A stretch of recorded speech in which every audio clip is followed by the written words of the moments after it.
Hi friends, இது எங்கள் அம்மா ஸ்டைல் சிக்கன் கிரேவிங்க.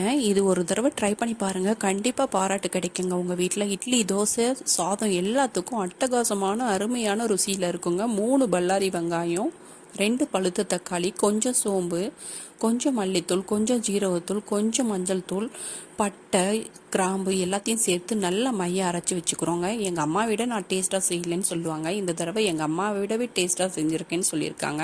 நீங்களும் கண்டிப்பாக ட்ரை பண்ணி பாருங்கள். இப்போ நல்லெண்ணெய் சூடு இருந்ததும் ஒரு பட்டை ஒரு கிராம்பு போட்டு பொரிய விடுறோம்.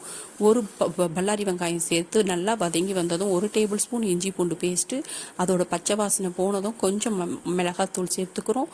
அதுக்கப்புறமா அரைச்சி வச்சுருந்த விழுது, சிக்கன், புதினா இலெல்லாம் சேர்த்து கொஞ்சம் தண்ணி விடுற சமயத்தில் உப்பு சேர்த்து தேவையான அளவு தண்ணி சேர்த்து நல்லா கொதிக்க விட்டு எண்ணெய் பிரிஞ்சு வர சமயத்தில் மிளகுத்தூள் தூவி கொத்தமல்லி இலை தூவி இறக்கணும்னா அவ்வளோ ருசியாக இருக்குங்க. தேவையான தண்ணியாக வச்சுக்கோங்க, இல்லைன்னா திக்காக வச்சுக்கோங்க. ட்ரை பண்ணி பாருங்கள், என்ஜாய் பண்ணுங்கள்.